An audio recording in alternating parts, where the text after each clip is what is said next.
Good evening. Can we all sit down, please?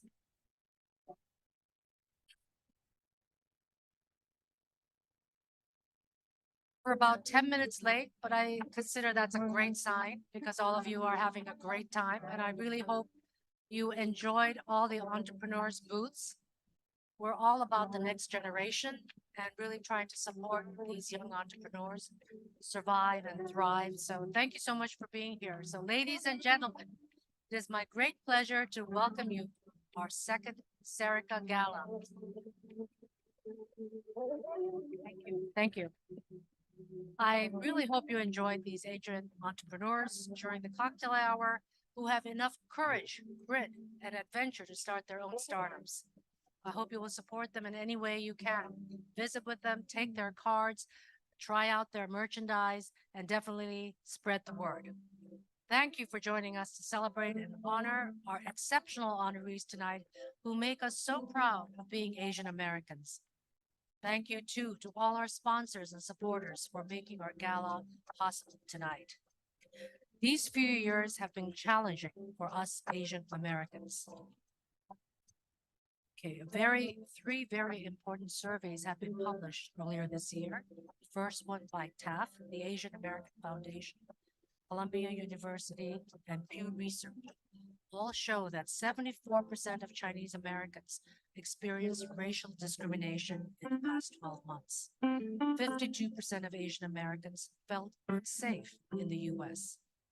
In response to the new McCarthyism, hundreds of grassroots organizations have sprung up to fight AAPI hate.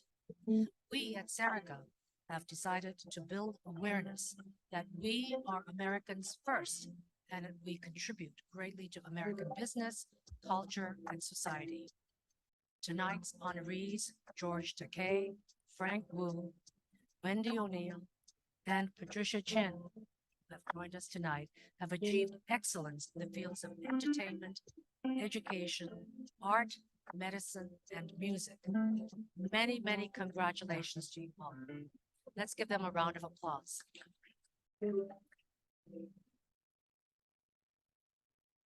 They are role models for us, for the Asian American community, whose hard work and creativity have helped all Americans. Tonight, we stand alongside all our AAPI friends and allies, using our collective influence to challenge prejudice and build understanding. We are particularly grateful to TAF, the Asian American Foundation, and WNET PBS for making our collaboration possible. Our films are aired, reaching over 200 million plus viewers and being converted to creating K-12 educational materials for use in schools on the history of and contributions of Asian Americans. We are joined by our friends at WNET and PBS tonight, Judy Greenspan, Head of Exploring Hate, Vanessa Weiss, Development Director, and WNET Trustee Charlotte Ackert. Please stand up to be recognized. Thank you for your great work and collaboration. Thank you for being here tonight. It means so much to us. Serica's mission is to uphold our AAPI community through film, galas like this one, through our Sinophobia tracker, and to support our Next Gen Circle through our role models and events which bring our philanthropists and communities together. With the newly revamped Next Gen group called CINGS, C-I-N-G-S, that stands for China Institute Next Gen Serica Initiative, our members are forging forward in their interest in entrepreneurship, climate change, their own giving and philanthropic circles, and greater Asian American inclusion. CINGS is headed by Annie Liang Zhu and their executive team, and their members are here tonight. Please stand up and be recognized. Thank you. They are one great group. At this time, I also want to point out our Serica trustees and devoted advisors in this audience. Charlotte Ackert and Frank Wu are Serica trustees. Our highly trusted advisor, Greg Ho, who is here tonight with us. Thank you all for your great advice in and throughout the year. Please stand up and be recognized. Thank you, Charlotte. Thank you, Greg. We really rely on you. And last but not least, we are honored to be joined by New York Assembly Member Grace Lee, who is our second keynote speaker, and New York Senator James Skofish. Please be recognized and stand up. Thank you for all the great work you do for New York. I think Grace has some surprise that you will announce when you speak. We selected China Institute as the venue tonight, as I am also vice chair at China Institute for over 15 years. Tonight, I want to introduce our new president, George Ge, who joins us from the private equity community to bring professionalism and business acumen to jumpstart CEI's initiative and finalize our capital campaign to complete building our 2 floors. We hope that next year all of you will join us at the new auditorium and restaurant and gala space on the 1st floor. George, please stand up and let everybody know who you are. Here's our new president. We're very proud to have you. Also, China Institute will have a few important events coming up. This is advertising for China Institute. October 3rd is our first executive summit in 5 years. We've got terrific speakers, and our Blue Cloud Gala is October 17th, where we will be honoring Yue Sai Khan and the Chow family, Elaine Chow, Angela May, and Father James, along with Michelle Lim Nursalim from Indonesia. You can find details by Googling China Institute and press the link events. Also, a little advertising for our own The China Project. Serica's sister company also has our next China conference on November 1st at the AAPI, New York. The theme is What Does China Want? The Shape of World Power Tomorrow. And you can find details of that at thechinaproject.com under events. And finally, we also want to thank our TCP, the China Project, and China Institute staff, and all our volunteers who worked very hard to make tonight possible. Thank you very much. Tonight's event is not just a gathering of individuals, but a convergence of ideals and aspirations. Let us be inspired by the honorees' journeys and committed to furthering their legacies. Together, we can continue to shape a world where diversity is celebrated and voices are amplified in support of positive change. At this time, I would like to introduce you to Roseanne Lake, a great friend and past MC for us at the China Project, our sister organization. Roseanne has lived in China as working in various positions, and currently now is Cuba correspondent for The Economist and also a director of international publishing at RB Media, the world's largest audiobook publisher. Roseanne not only speaks and writes Chinese fluently, she also speaks Spanish, of course English, and French, and has a bestseller book in China. Leftover in China is the name, The Woman Shaping the World's Next Superpower, which is both in English and Chinese. She has made a TED Talk on this topic, which you may enjoy watching. Roseanne is now working on her second book about another Chinese woman who is going global. The topic is still top secret, so I won't share it, but I assure you it's going to become a bestseller again. Please welcome Roseanne Lake, who is our MC tonight. Before I pass the evening to Roseanne, once again, I want to thank all our sponsors, EY, David and Charlotte Ackert Foundation, Kingdon Capital, the Long Foundation, Alpha Square, and Cape Classics for contributing the delicious wine for tonight, and 50 Hertz Tingly Food for complimentary peanuts at our tables, and Frank Wu for the yellow whistles that you see to protect yourself, and the book Yellow, which he has written, and he's happy to sign it after your dinner for you to bring home. Please also take a moment to review the silent auction items which are outside. They are generously donated from our AAPI friends, Tiffany, Sonsam Tours and Hotels, Angel Chang, 12 Pell, and much, much more. Please enjoy the evening. Roseanne, the stage is yours.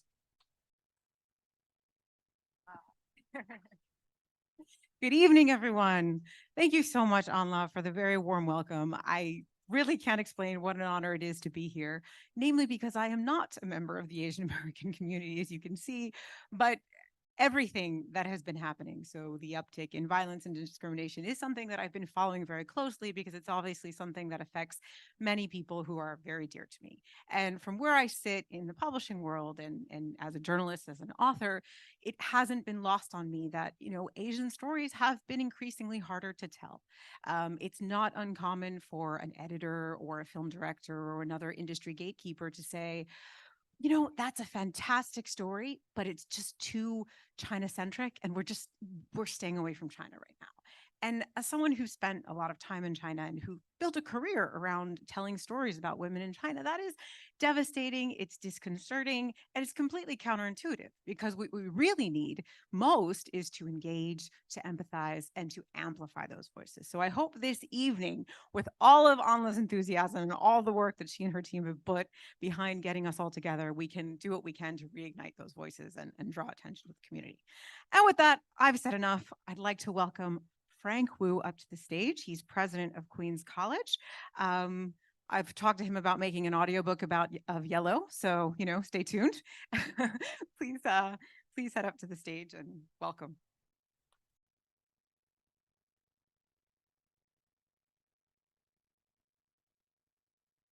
Good evening, friends.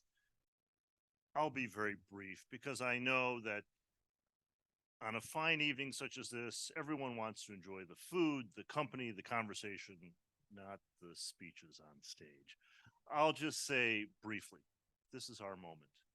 It is a time to stand up and to speak out, to embrace the American ideals and principles which beckoned with hope and opportunity across the Pacific. It is a moment for us to look at the examples set by our friends who are African American, who are Jewish, who have been civil rights activists and changed this nation. During the pandemic, there was just so much violence that Asian Americans have long been familiar with. The teasing, the taunting, the slurs, the words that are shouted by strangers on the street as you walk down the sidewalk minding your own business, that lead to so much worse. Elderly women being spat upon, being shoved to the ground so hard that their bones are broken, being kicked in the head, sent to the hospital unconscious, being stabbed, shot. And yet, initially, people said, this is just random. Never mind that folks were targeted with those angry, ugly, ethnic words that signal you don't belong and you never will. Yet during the pandemic, even at its height in Queens, in Flushing, where I live, I was humbled to attend a rally, not a fine banquet such as this, outdoors, when it was just barely safe for us to gather in crowds. And as I looked out at the people who were there, I saw people who were young, people who were old, people born in the United States, and their immigrant parents and grandparents gathering for the first time, ready to march, holding signs and placards declaring, I am an American. And I was offered an opportunity at this rally to say a few words. And I said honestly to the folks I was looking at, I've never seen this.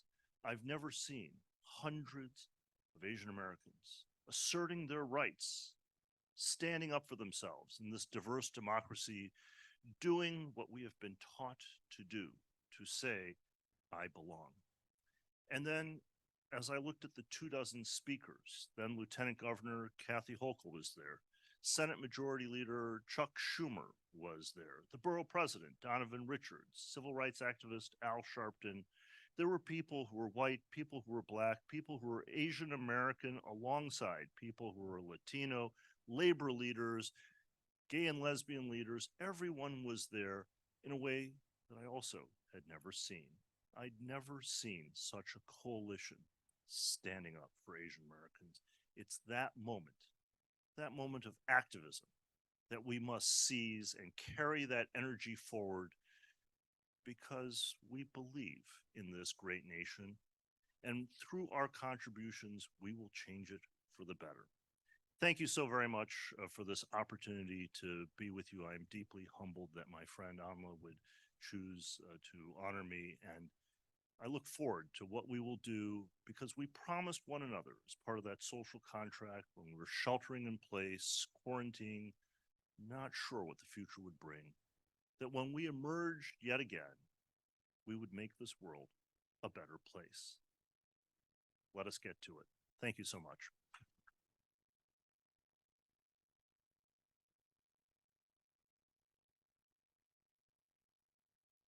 Thank you, Frank. That was a very moving speech, and I'm actually envious of your current and former students because you're a remarkable orator. It would be wonderful to be in your class.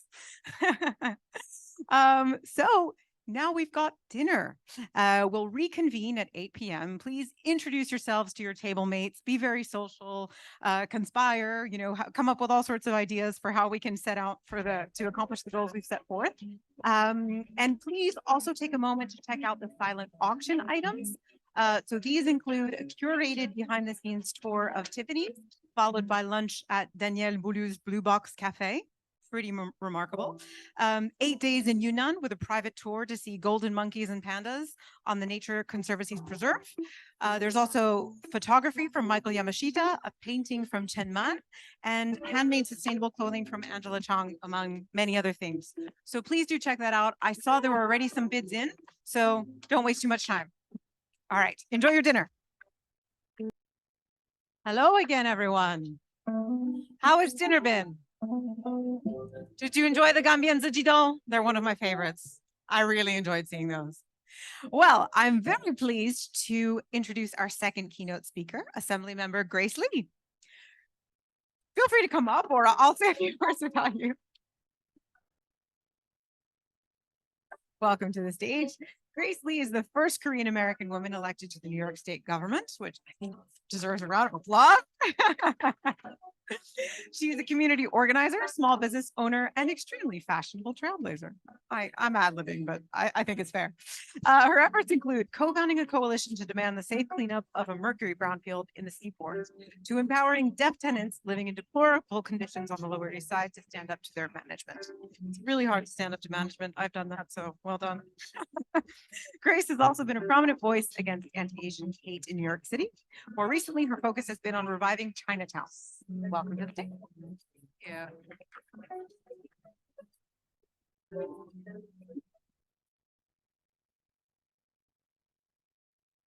evening, everyone. It is such an honor and pleasure to be here. I want to thank Anla and Josephine and Daniel for bringing me here, inviting me here to be part of this. And of course, it's an honor to be in the company of George, Wendy, Patty, and Frank as well. My name is Grace Lee, and I represent a district in Lower Manhattan that includes the Financial District, Lower East Side, and China. These neighborhoods all have an important place in American history. In fact, this district was once represented by Alexander Hamilton. So imagine that, a daughter of Asian immigrants holding the same seat as a founding father of our country.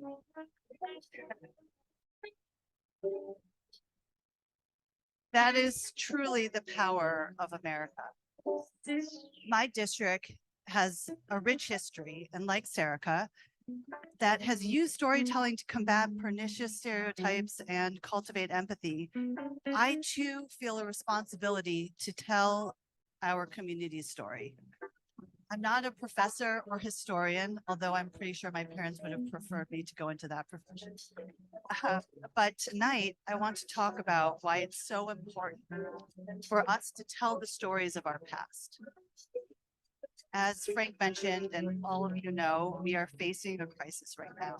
We all feel it. Just a few weeks ago, a Chinese immigrant right up in Tribeca was pushed into the train tracks. Fortunately, she survived. But we all know the tragic story of Michelle Go, who was pushed in front of a train in Times Square. And probably are also aware of the tragic murder of Christina Lee, who lived in my district and was followed home to her apartment. The list is endless. We all know someone who has in recent years been attacked or hit or spat on for being Asian. It even happened to me on Wall Street while walking my daughter. a woman shouted a racist slur and threw a bottle at me. And it was a little terrifying at the time, but more than terrifying, it was completely dehumanizing. I was in Wall Street. I have an Ivy League degree. I have an MBA, and have met many successes. And I was even walking with my young daughter, but that did not make me immune from the attacks that so many of us have had to suffer over the many years. You know, we have been dehumanized and scapegoated in this country since we first set foot. And truly, it has been heightened during this pandemic, and especially by the former president. We all feel that collective unease of both being targeted and unseen. People are standing with their backs against the wall while they're waiting for a train. And against the backdrop of rising anti-Asian hate, our community here in Lower Manhattan faces a very different kind of threat. Right now, the city is building a new mega jail in the middle of Chinatown, in the heart of my district, that will be the tallest jail in the world. Demolition and construction, which is expected to take place over many years, is going to place enormous pressure on surrounding businesses, restaurants, families, and seniors. Chinatown's economy is still struggling after COVID, yet many of our leaders do not care.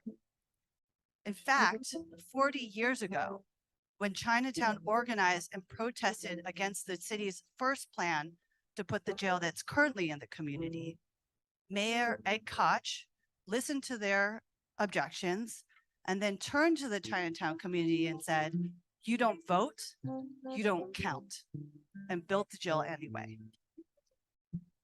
But why should he or any of us care about Chinatown? This is something that, you know, we are talking about a lot. Like, what does a small business mean to our community? Why is it so important for us to preserve Chinatown?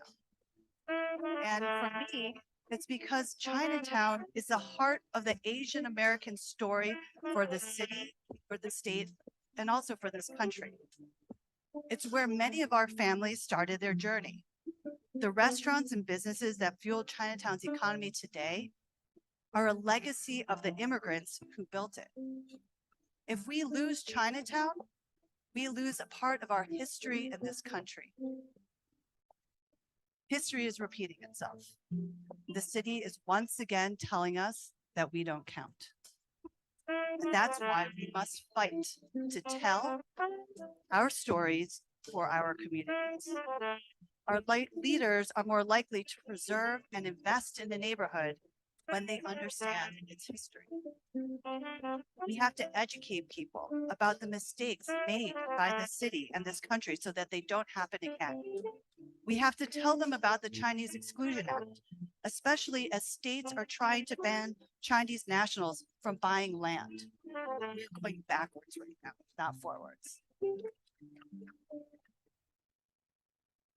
And we have to share with them the stories of Japanese internment camps, which one of our honorees, George Takei, has done so much to share his own story as a child, you know, and his family's experiences so that so many of us can avoid that harm going forward. Teaching history is humanizing. When we show that our histories have value, we show that our lives have value. This year, I introduced legislation to require AAPI history to be taught in all of New York's public schools. And it led the fight and successfully passed my bill to make Lunar New Year a statewide school holiday.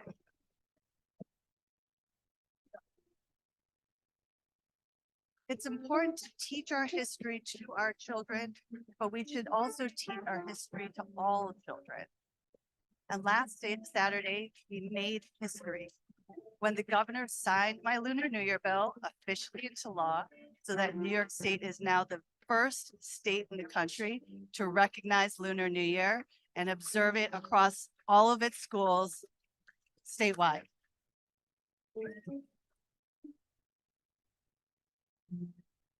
And Lunar New Year is more than a holiday. We are sending a message with this policy to show that to all New Yorkers that Asian Americans belong here and our traditions matter. And most importantly, by requiring all students to observe this holiday, we are also giving an opportunity for reflection in schools to talk about Asian culture and to make it part of the conversation and to ensure inclusion and diversity and acceptance by all. But across the country, we are seeing states move to alter or delete the histories of marginalized communities from our classrooms. They want to erase the beauty and the power of our communities, as well as the wrongs that were inflicted on them by people in power. We cannot let that happen. We must fight to tell our stories. When we're young, the bedtime stories we are told by our parents teach us values. They give us a personal identity and a family. The stories we are told by our teachers, by our coaches, and our pastors give us a shared identity, and they make us part of a group or team that we can belong to. The stories we are told by our leaders and our history books give us a national identity, a country we belong to. So let us teach Asian American stories to all so that we can all belong to the same family, the same team, and the same nation. I'm bringing back the bill this year to require AAPI history in schools in New York. And I ask all of you to help to join me, to use your voices, to use your influence, to help me pass it this year. Thank you.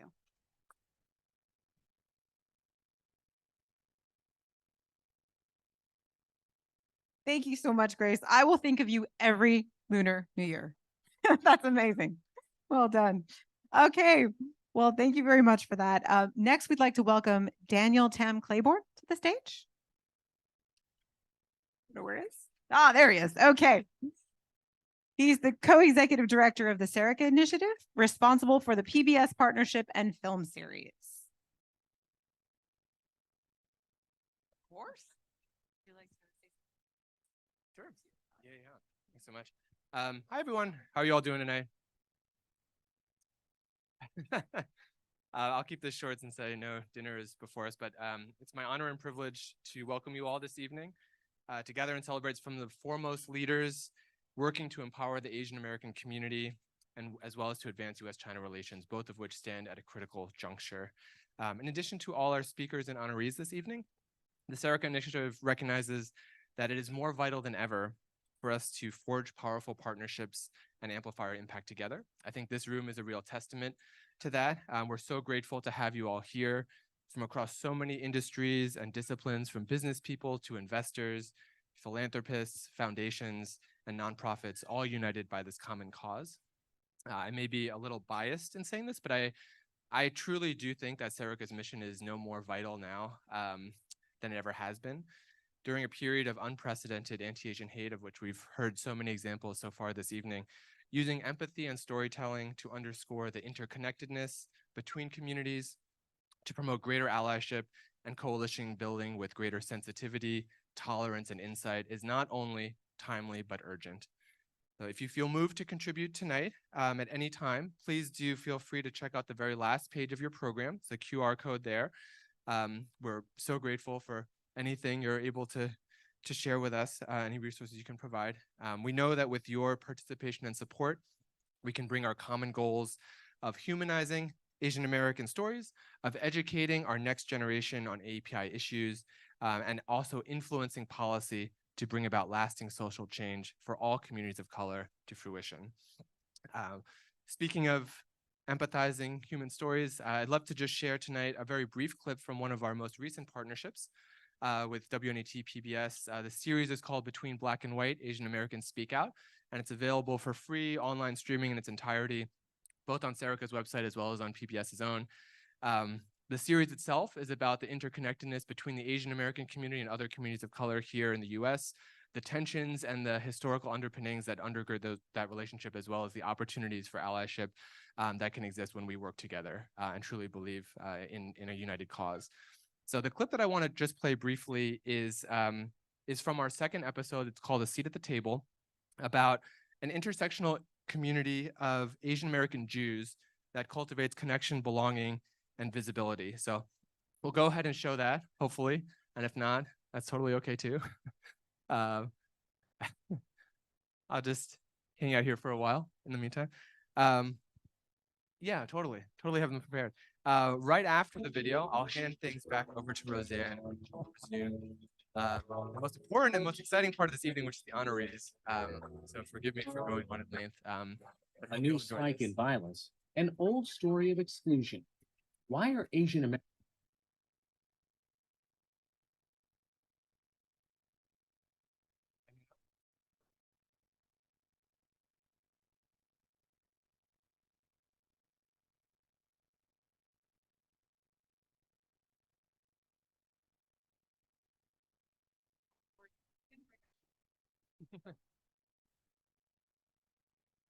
And we could always show it later too, if that's easier. You can jump to honoree. Okay, I'll hand things back over to Dan. Thank you all so much again for being here. Okay, so we don't get to tap dance tonight. We get to do something much more exciting. We get to commence the award ceremony. Our first honoree is Patricia Chin.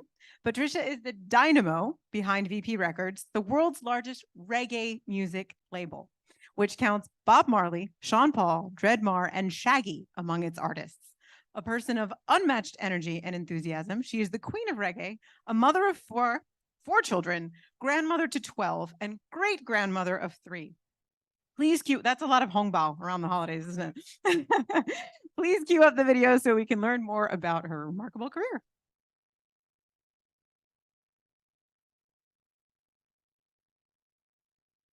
You're welcome to come up when the video is playing or as you wish.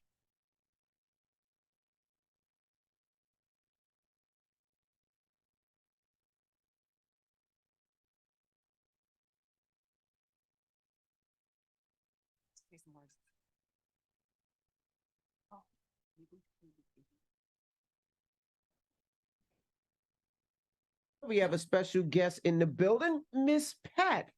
When the journalists come to interview me, they were shocked to see Chinese woman in America selling reggae music. My mother was full Chinese and my father full East Indian. Both sides of my family were immigrants. So I spent 20 years on the counter at Randy's Record.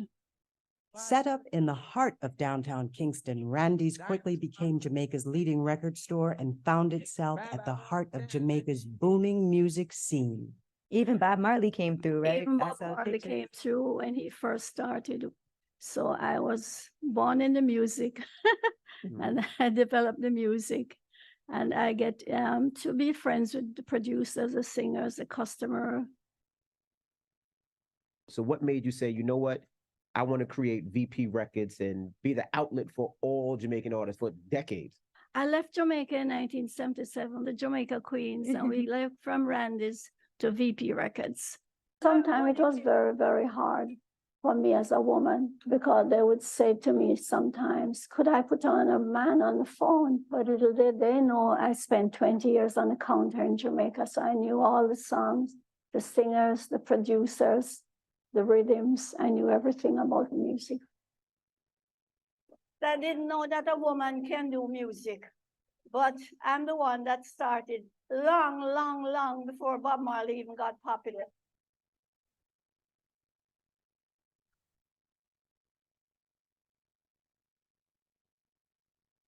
And let's give Patricia Chin another round of applause.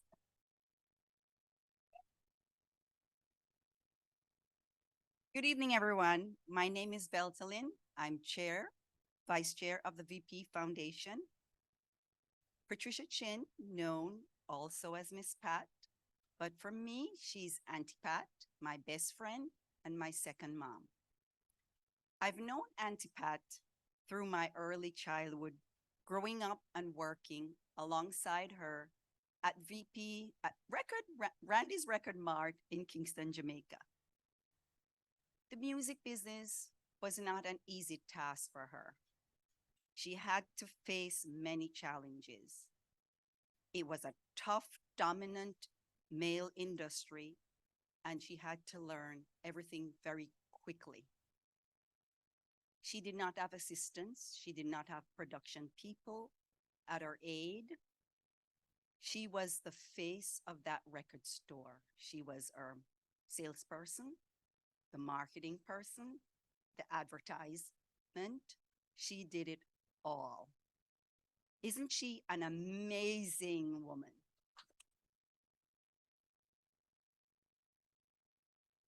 Her hard work, dedication, and perseverance developed today what is a successful music business, VP Records. I admire her achievements as a self-made businesswoman in the reggae music industry. Let's give her a round of applause to Patricia Chin, Miss Pat, for 60 years of outstanding accomplishments.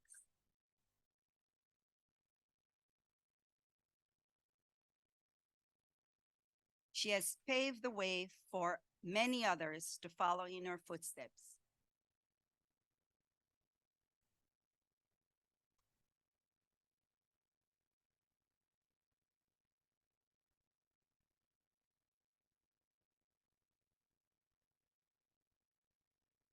Congratulations to Patricia Chin, the recipient of the Serica Initiative Award.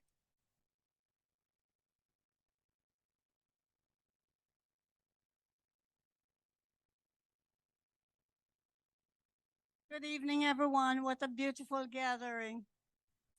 I'm Patricia Chin, as my niece said, and thank you for the Serica Award. I want to congratulate also the other participants and also my family, my friends, and my fans. I started a small record store called Randy's Record in Kingston, Jamaica, almost 60 years ago. There was no woman in business, in music business at that time. It was considered a man's job. After leaving Jamaica in 1977, I came to the United States with my late husband, Vincent, and my children in tow. The road was not easy. It was a struggle. But with hard work and dedication, we started a successful record label with 3 generations now running VP Records. We are now the largest independent Caribbean record label in the world.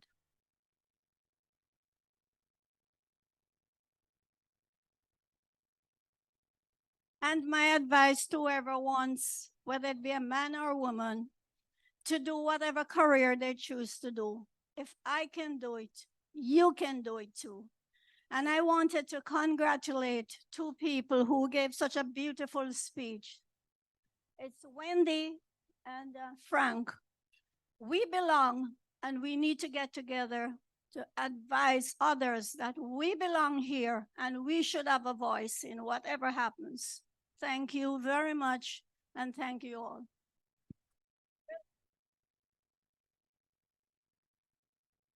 A photo together.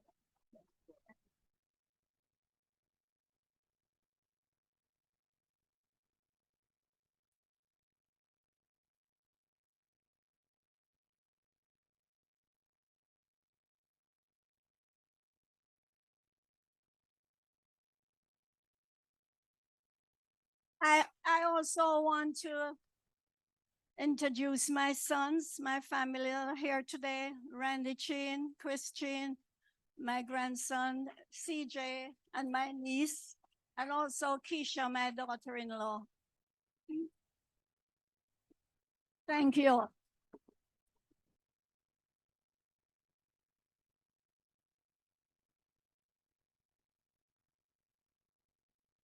Stage just keeps getting higher when I have to hop onto it. Yes, we are. Absolutely. Yes, yes. I mean, that was awesome. How many of us knew that a Filipino Chinese woman is behind the world's biggest, one of the biggest world's reggae stars? That's incredible. In her honor, we will be playing reggae music during dessert. So get ready. Yes, we will. Get ready. All right. Moving on to our next honoree. She's already hiding. I see her. Wendy O'Neill. Wendy has been in Asia. Well, yes, please, applause, please. We won't let you hide. Wendy has been in Asia for the past 4 decades as chair of ACC, the Asian Cultural Center. She has helped Asian artists such as Shen Wei, Cai Guoqiang, Kusama, and Murakami gain global recognition. Wendy is also chair of the China Medical Board, where almost over 120 years ago, her forefathers at the Rockefeller Foundation founded Peking Union Medical School and its hospital. It still stands as China's premier medical school and hospital. I believe we have a video about her achievements.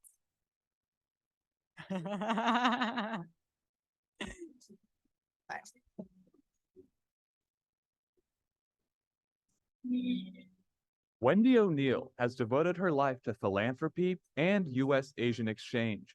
She is currently the chairman of the China Medical Board, where she has been a trustee since 2006. Created by the Rockefeller Foundation in 1914, the China Medical Board presently is dedicated to funding medical education, policy research, global health, and health equity in China and Southeast Asia. One of the China Medical Board's recent programs is creating a network of 9 elite teaching hospitals to transform China's medical residency training. Wendy is a life trustee at the Asian Cultural Council, where she chaired between 2009 and 2023, and where she was a trustee for 14 years. Founded in 1963 to advance cultural exchange, the ACC has supported over 6,000 Asian and American artists, scholars, and arts professionals at pivotal points in their careers, enabling them to travel and learn in the USA and Asia. Notable grantees include Cai Guoqiang, Takashi Murakami, and Yayoi Kusama, who is now considered to be one of the world's most successful female artists. Their support for artists extends to others, like Pulitzer Prize-winning author Viet Tong Nguyen, dancer and choreographer Lin Hua Min, theatrical director Ong Ken Sen, as well as Palme d'Or winning film director Chen Kai-ji. With all of these experiences and more, it's no wonder why Wendy is tonight's honoree.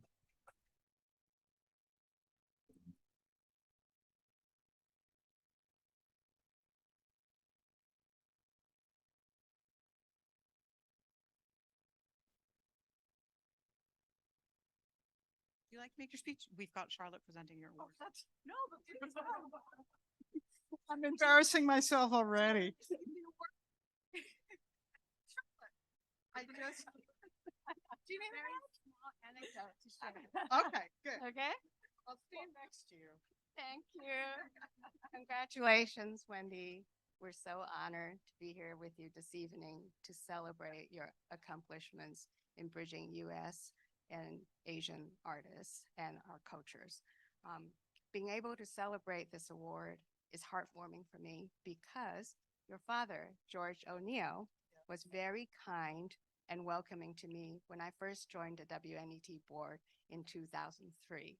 He was very approachable, and he always had a twinkle in his eyes when he talked about his daughter, his son-in-law, and his grandchildren living in Hong Kong. So that was you. My children are right there. Oh, wow. That's great. Yeah, your grandfather was very fond of you. So the apple does not fall far from the tree. Like your father, you have been nurturing and generous to Asian and Asian American artists all these decades. Your mentoring has helped many reach their full potential and earn international recognition. Their success has helped our communities to appreciate the rich diversity inherent in Eastern and Western cultures. As a trustee of both Serica and WNET, it is extra meaningful for me to see the intersection between the two organizations, not just in the collaboration on the anti-AAPI hate film series, but also in our admiration for you, your father, and your whole family. Congratulations and thank you. Appreciate it.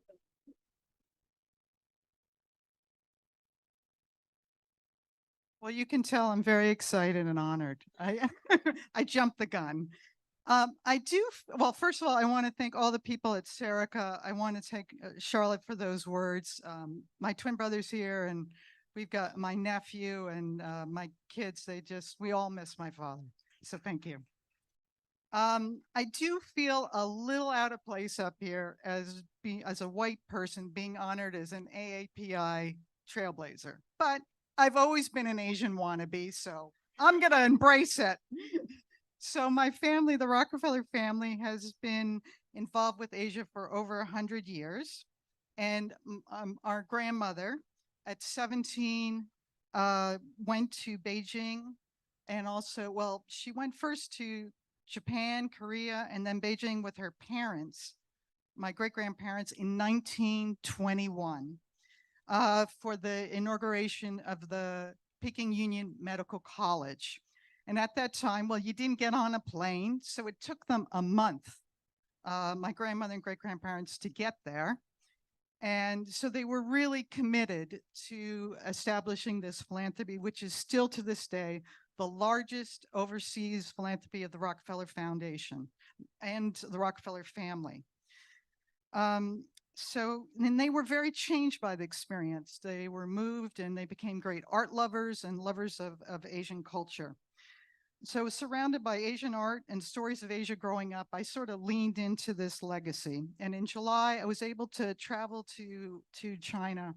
And we were so, with the China Medical Board, and we were so well received by all of our Chinese partners. It was very moving. But we are acutely aware that our work in China could be criticized not only in China, but perhaps even more so here in the United States. But we are passionate about continuing this work between the two countries for the betterment of the health of both peoples and for peace. I also was until recently chairman of the Asian Cultural Council, and you showed Viet Thanh Nguyen, who won the Pulitzer Prize for his book, The Sympathizer. And we at the Asian Culture Council gave him a grant to go to Vietnam to research another book on memory in the Vietnam War. And he noted that the Vietnam War was fought twice, once on the battlefield and then the second time in our memory. He noted in the great American movie Apocalypse Now that all of the Vietnamese in that movie are two-dimensional, peripheral, and expendable. Something I didn't focus on the first time I saw it because I was dazzled by Martin Sheen and Marlon Brando. You know, and Viet brings Vietnamese narratives about the war and its aftermath to where it should be at the forefront. And Serica and all my fellow awardees are bringing new narratives and understanding too, and it's just so inspiring. In Serica's piece on George Takei and his work on telling the story of the Japanese-American internment during World War II, I was reminded of a colleague of mine decades ago, Mitsu, who told me, I was just shocked, that she had been dispossessed and interned during the war, and that there were families, Japanese-American families interned, whose sons died fighting for the United States, who remained interned behind barbed wire and under suspicion. You know, these stories just have to be told. All of us are working in different realms, whether it's in the arts, academics, philanthropy, or media, and we must have the courage to stand up to talk out about these false narratives and the hate and counter these narratives. And, you know, fear narrows us and courage expands us. So we all have to have that courage. So thank you.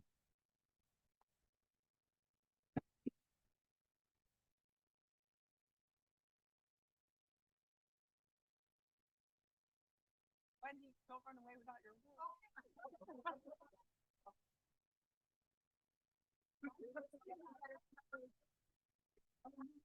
You know, it's like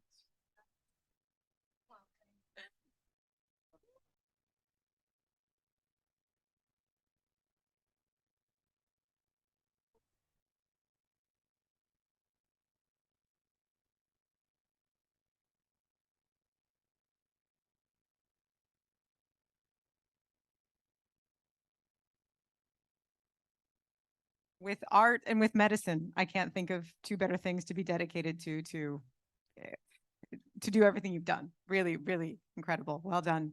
Okay, we're moving on to the Serica Lifetime Achievement Award. I think it's probably no secret that this is going to George Takei. Unfortunately, George cannot join us tonight because Starship USS Enterprise is under maintenance, I'm informed. But he did prepare an incredible video, which hopefully we can play for you now. He's very honored by this award, and we're going to, very, very sad to not be here this evening.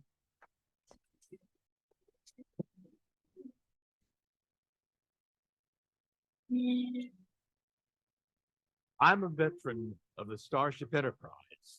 George Takei is an actor, author, and activist. He rose to fame playing Sulu in Star Trek. I was the best helmsman in the galaxy and put to rest all that stereotype about Asian drivers. My father told me, look at the kind of roles that Asians are playing. And I said, Daddy, I'm going to change it.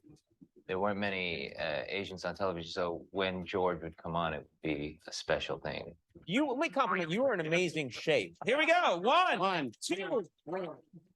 But George's road to Hollywood was not an easy one. As a child, the U.S. government forced his family, along with 120,000 other Japanese Americans, to leave their homes and live in camps. Suddenly, we saw two soldiers marching up our driveway, carrying rifles with shiny bayonets on them. And literally at gunpoint, we were ordered out of our house. And that's why I do what I do. I've written books on the internment story because it's a chapter of American history that is still little known. My personal mission in life is to raise the awareness. Because I'm an American, I want the United States to live up to the noble ideals of our democracy. And because of the heroes that I have and the struggles that we've gone through, I can stand before you as a gay Japanese American, but even more than that, I am a proud American. Thank you very much. Yes. And receiving the award tonight for George is his good friend, Jay Kuo. Jay is CEO of The Social Edge, a digital publishing and social media company based in New York City. He's also wearing a spectacular blazer. You should ask him about it. There's a really good story behind it.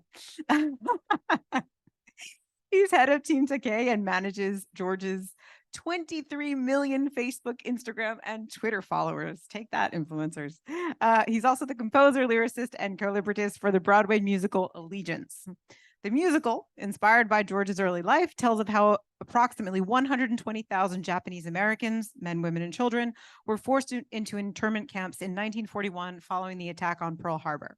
Jay is also a two-time Tony Award-winning co-producer for the hit musical Hadestown and the critically acclaimed epic play The Inheritance. Good evening. My name is Jay Kuo, and as you can tell, I'm not George Takei, but I'm told I do a very good impression of him. Oh my. I met George Takei in 2008 by chance. He and his husband, Brad, were seated behind me and my producing partner at an empty off-Broadway play called Forbidden Broadway, and they were talking about theater. So I recognized his voice behind me immediately and turned around to say hello. How cool is that? I thought, to be in New York City, my very first week, and to run into my childhood hero.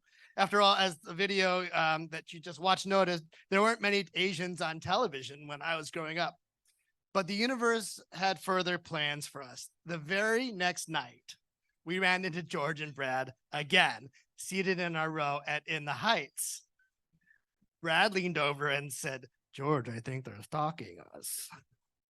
It was during intermission of that show when George first told us about his experience growing up in the internment camps of America. His father in the Heights reminded him, you see, of his own father's struggles trying to keep their family safe. And I remember getting goosebumps hearing that story. Here I was, an Asian American, and I had never heard a firsthand account of the internment. And I said to him, this is going to sound crazy, but I'm a musical theater composer, and I think the story you just told me would make a fantastic show. And that was how Allegiance, which premiered on Broadway 7 years later in 2015, starring George Takei opposite the great Lea Salonga, that's how that show was born. George and I would go on to collaborate on many other projects, including the launch of his social media empire, which I've been helping him manage since his very first tweet. And this past spring, at age 86, George reprised his role in Allegiance in our run in London, England. A little known fact, George is the only actor through all of our productions of the show, from our world premiere in San Diego to Broadway to the regional production in Los Angeles to the British production this spring, who has never missed a single performance, performing 8 times a week on stage to tell the story of his community and ensure we never forget the lessons of our past. Now, George is very sorry that he cannot be here tonight, but he did record a message for all of you. So on George's behalf, he thanks you deeply for this honor. And now we can watch George's acceptance speech as he has more to say. Oh my. Thank you so much for that fantastic welcome and introduction. And thank you for placing me among a very impressive list of honorees tonight. Congratulations to the other 3 honorees. You are each accomplished in your own way, and thank you for all that you do for our communities. And thank you to Serica for bestowing on me the honor of your Lifetime Achievement Award tonight. It is my privilege to accept the award and to celebrate the important work Serica does for Asian Americans and for U.S. China relations. Congratulations on bringing our diverse communities together. We are stronger together. I am in Los Angeles tonight, but I'm celebrating with all of you in spirit. I'd like to spend a few moments discussing another moment in time, a pivotal moment in my journey as a social justice activist and as an Asian American. Very few people in my parents' generation talked about the camps after we got out. Their generation was so wounded, so pained, that they didn't want to inflict that on their children. My father, however, was one of the few people of that generation who talked to us, me, my brother, and my sister, about the internment experience. But more than that, he told us about our democracy. He always said that ours is a participatory democracy. We have to get in there and participate, especially as Asian Americans. Through participating, he said, we become visible, speak up and get heard, help others, and we become allies. We have to be allies to have allies. I was involved with the civil rights movement when I was in my teens and 20s. I did a musical called Fly Blackbird about the civil rights movement. I played a young student activist in that musical, and we sang at many civil rights rallies in Los Angeles County. The largest of them had Dr. Martin Luther King Jr. as the keynote speaker. After that rally, we had a private meeting with Dr. King. I will never forget that moment when I shook his hand. We were all working on this together, whether it's civil rights for African Americans, Asian Americans, or equality for women, or equality for the LGBTQ community. My father also told us that we've got to be resilient, gaman in Japanese. But gaman isn't just teeth-gritting endurance. It is to live under the harsh conditions of the prison camps. We had to make our own joy and our own happiness. My father saw beauty among those barbed wires. Enduring resilience is not just suffering with strength and pride. It's also creating our own joy and happiness. I hope each of you will find a way to participate in our democracy. Think of one thing. Start with something very simple you can do to help people understand Asian Americans better. Build bridges between different communities. Help promote greater understanding between the United States and Asia. And just as important, I hope each of you will make your own joy and happiness as you fight for justice. Just like my father taught me to find beauty even behind the barbed wire fence. Thank you again to Serica for this honor. May we work together toward a more just world, and may you all live long and prosper.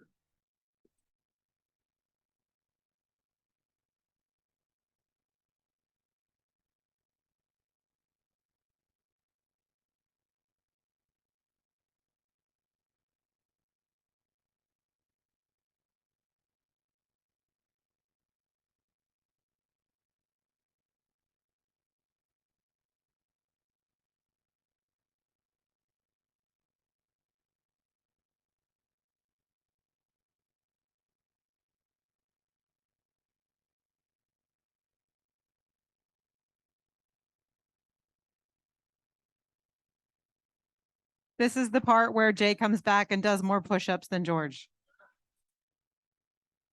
Thank you. That was a great tribute. Our final honoree is Frank Wu, who we met earlier, president of Queens College and former chair of Committee 100. He's an accomplished academic and author of Yellow, a book that examines affirmative action, globalization, and immigration through the lens of Asian American experiences. And you have copies on your tables, so please indulge. Welcome back, Frank. Henry Tang will be presenting his award. Welcome to the stage, Henry. Thank you very much, Roseanne. Thank you. Welcome, everybody. Frank Wu is living the American dream and his personal dream. Wu is an American-born son of Chinese immigrants from Taiwan, now leading one of the most diverse colleges in the country in one of the most diverse areas of the country. Before coming to Queens College, he was provost and dean at the University of California Hastings School of Law. And before that, he was at Howard University, which is considered basically the historically Black college university in this country. But my parents came as scholarship students. I wouldn't be here if it weren't for American higher education. So this is just coming full circle. That's why I wanted to be at Queens College, not any college. There was a belief that we had that we need these institutions to lift up whole communities, not just individuals, and that it'd be a public investment in the common good. At Queens College, we still believe in this common good. Wu has written extensively about race relations. He says addressing the violence against Asians today must include people of all backgrounds coming together, similar to what happened with the Black Lives Matter movement. There are demagogues who openly say, well, China's a threat. You're of Chinese descent. You're still suspect.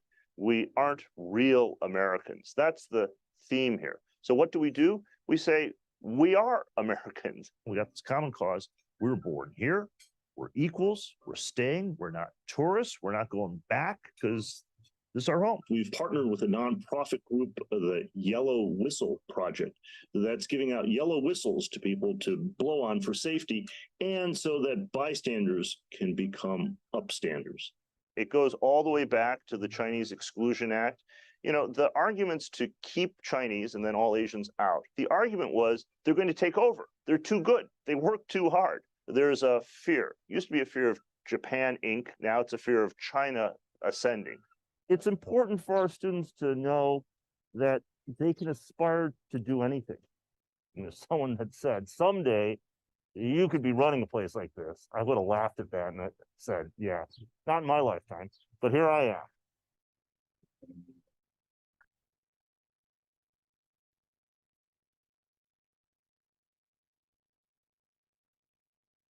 Ladies and gentlemen, congratulations to Frank.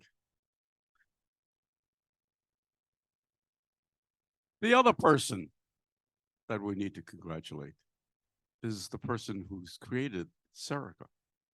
Why we're here, the mission of Serica and the mission of many other groups like Serica within the Asian American community. I would also like to recognize my good friend, Anla. Anla Jung, a pioneer. I've known Anla, I won't say how many years. I've known Frank more than 25 years. I'll admit to that. And I've been around for a while. I've been in the space for 50 years. And like Frank and like Anla, we all share the same passion for the struggles that Asian Americans and such as George Takei illustrated so eloquently. And it resonates today what happened back 80 years ago in California and the West Coast. We of Chinese American and Asian American heritage are experiencing something very similar. And I don't have to tell this room and this audience of enumerate all the different struggles. They are out there.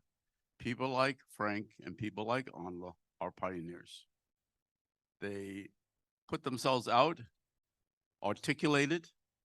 Frank, as you can see by the video here, I was going to speak about all of his accomplishments, but the video does it better. But Frank is really an American hero. Born in Detroit, and he's been active in these Asian and Chinese American issues for decades. Puts himself out there with a pioneering voice. He's been on radio and television, as you can see, op-ed pieces in periodicals and newspapers, CNN, New York Times, Wall Street Journal, et al. He's been there. He's been there articulating it. And sometimes he's a lone voice. I've known him a long time, and he's the only one, but there are many others joining today because this is a national crisis that we're experiencing. Frank's personal background, though, is like a walking multi-diversity phenomenon. He went to teach at Howard, not Harvard, but Howard University. And probably was the only Asian American faculty member there for a long, long time. That's when I first met Frank. And then, of course, he goes on and becomes the dean of his law school in his hometown, Detroit, Wayne State University, and then winds up as the dean of San Francisco's previously known as Hastings Law School. And here he is as a new New Yorker of only 4 years duration. I've spent New York here most of my life, a lot of years, trust me. And he's totally become engaged in the issues of Asian Americans, Chinese Americans, Asian New Yorkers. So I see Frank as a good friend who is going to lead us to the next level and chapter of Asian American challenge and bringing forth Asian American understanding of life in Asian America. So I am so honored, really, today to say to Frank, you are the man of the year, and you are a pioneer, and lead us on to the next chapter. Frank Wu.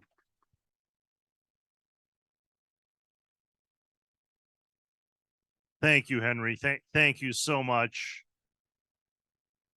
This is a dream not of one individual or one family or one community.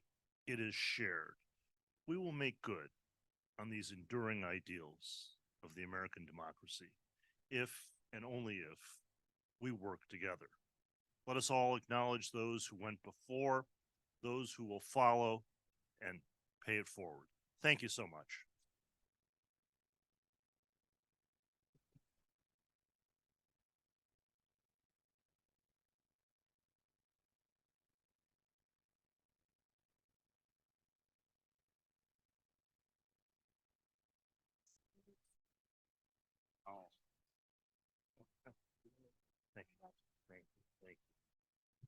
Another big round of applause for Anla, who put all this together. Thank you for all you do. Thank you. No, it's fine. Thank you. We have incredibly accomplished and incredibly humble people here tonight. We didn't even introduce Henry, who is also incredibly accomplished. We can I'm happy to read bits of his bio, or perhaps I'll do that because we went straight to Frank's award and we didn't talk about Henry, and we should.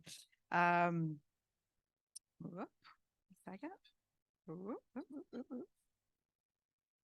Henry Tang is a Wall Street veteran who has been active in bridging cultural and economic understanding between Asia and the US. Together with Ian Pei, Yo-Yo Ma, and a group of prominent Americans of Chinese heritage, Mr. Tang helped found the Committee of 100.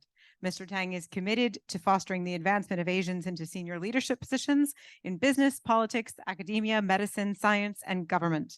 Several years ago, President George H.W. Bush appointed him to the Federal Glass Ceiling Commission, chaired by then Labor Secretary Lynn Martin, one of many prestigious honors he has garnered over the years. I didn't want to let that go because he came up here very humbly, but I thought we should put some context for him as well. So thank you for allowing that to happen. Anyway, how about those awards? I feel like we've covered so many different areas, and in many ways it feels like, I mean, I know you're not related, but it feels like there's a family up here that is really, looking to make a very joint effort on something. And it really is an honor to be part of it. Just as a reminder, some of the people honored tonight will be featured in films that are being made into educational material to provide Asian American history to American children in the classroom. All of this work is made possible by the hard work of Daniel, who you met earlier, and his team at Serica. If you haven't donated yet, please check out the QR code on the last page of your program. The programs are all still on the tables, yes. We are elevating Asian American relevance and encouraging American society to fight AAPI hate. Please donate generously by bidding up prices for our silent auction items. I haven't seen how the bids have been going, but it's probably worth checking out because we will be closing shortly after dessert. So you have until after dessert is completed to finalize those bids. Remember, there's a private tour of Tiffany's, the Blue Box Cafe by Boulou. There's a tour of Yunnan, there's art, there's fashion. Please be sure to check those out. Winners will be announced after dessert and overnight. So please make sure to leave your cell and contact info. Now, yes, we've got a video. I am reliably informed that we've got one to play of Yunnan to complement the auction item.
Just wanted to say that was Yunnan, one of the items that is being auctioned. And we're joined by Florence Lee of Sonsam Tours. You want to raise your hand? She's sitting over there. She is graciously providing that as one of the auction items. It's going to be a once in a lifetime trip for you. Yunnan is the most biodiverse place in the world with the largest number of birds and also the largest number of diverse ethnic minorities in China. And you also have a curated tour by the Nature Conservancy of either the golden monkeys or the panda preserve. So go ahead and sign up on the silent auction outside. Sorry. No, not at all, not at all. That looks heavenly. And if you haven't been to Yunnan, or even if you have been, please consider it. When I was there, I was traveling by bus and there were several chickens on the bus and I still managed to have a remarkable time. So I can only imagine that traveling this way is much nicer. Okay. Now I would love to introduce you to Wei Haimin, a renowned Peking opera star. We are really in for a treat. Wei Haimin's bio is in your program book. She is a widely recognized Peking opera superstar. She is the first student of Mei Baojiu, who is one of the most well-known Peking opera masters in the world. Wei Haimin shot to fame in the 1980s with Wu Xinghuo's Contemporary Legend Theater, known for adapting Western classics into Peking opera. In the 1990s, she became the leading diva of the newly founded Guoguang Opera Company. Wei Min will be singing the famous Goddess Scatters Flowers, which was sung by acclaimed Mei Lanfang. This scene touches on several Buddhist philosophies pertaining to self-transcendence, self-management of mind, freedom from dichotomy, formalism, and self-boundaries. In short, enlightenment. This may all sound like a lot to accomplish over dessert, but I believe in you. So without further ado, Wei Min, the stage is yours.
不会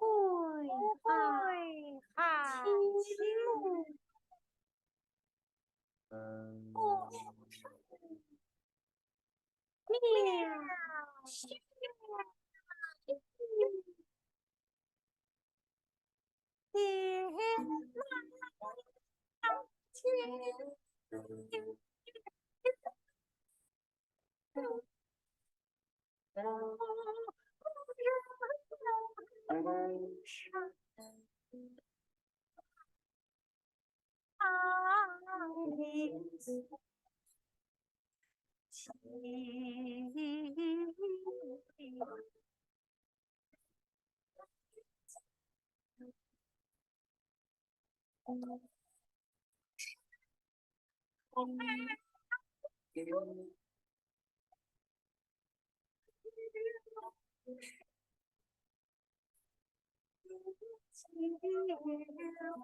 莫忘人间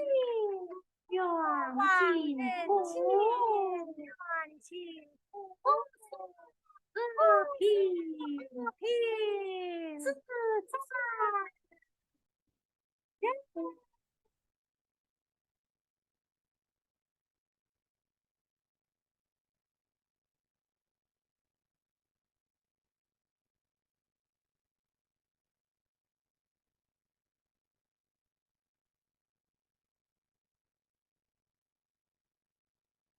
运清空，清水浪，清浪，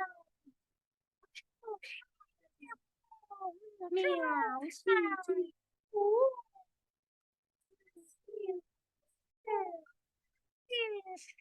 不错世界，道称不可思议，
气候真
不是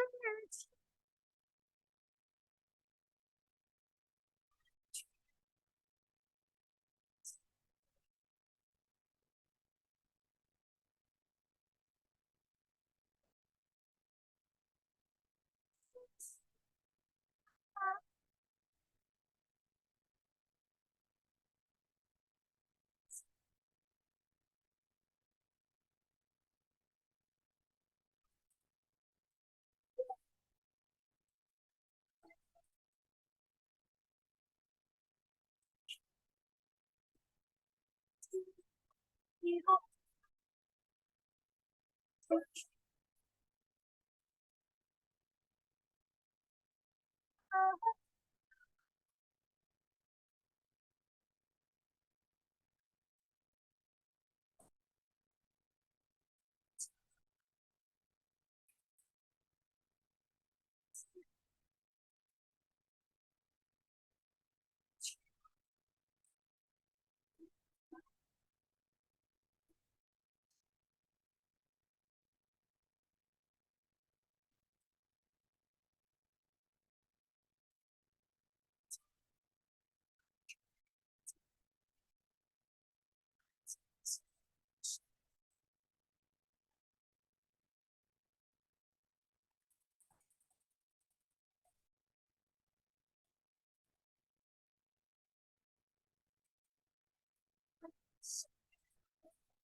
非常感谢大家的掌声。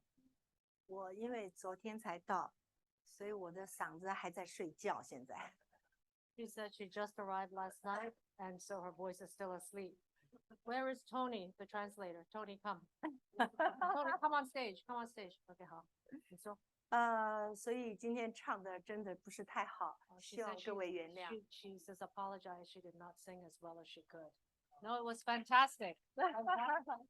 谢谢，非常棒非常感谢。这首曲子呢是一个泛音了，所以呢就是特别带来送给大家听的。Yeah, so this is a very special. Okay, go ahead. You translate. That's your job. Oh, yeah, that's right. 就是这首曲子呢，跟这个京剧是不一样的啊。这首曲子也是一个非常有姻缘的，一首祝福的曲子。那么，刚好已经快要到中秋节了，也就是在这个中秋节的时候，献给大家。Okay. So this is not the traditional Peking opera repertoire, but it's with the old wish of best wishes and fortune in the future, and she hoped to present this song as a gift for everyone for the Moon Festival. 谢谢各位。OK， 好吗？好。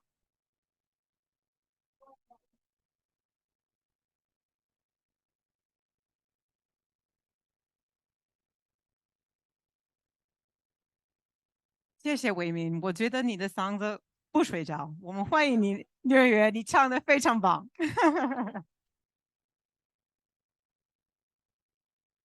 So I think we're coming to the end of our evening, and I just have a few final remarks. I guess we are all enlightened and transcended by Wei Min's wonderful singing, and I want to thank Wendy because Wendy's ACC, she was also a grantee, was she not? She's a grantee from ACC, the Asia Cultural Center, and Wendy was responsible for bringing her to the United States. She flew over from Taiwan yesterday. So thank you, Wendy and ACC. So I certainly hope you enjoyed the evening. I am totally inspired and energized by all our honorees. Such achievements and energy all around.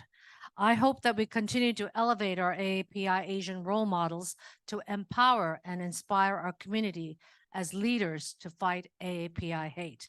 As George Takei said, we are all stronger together. Thank you all for coming tonight. Thank you to our donors and sponsors, EY, David and Charlotte Ackert Foundation, Wendy O'Neill and David Rayner, Kingdom Capital, to Long Foundation and Alpha Square for making this evening possible, and to all the individuals who bought tickets to come tonight. We so very much appreciate your support.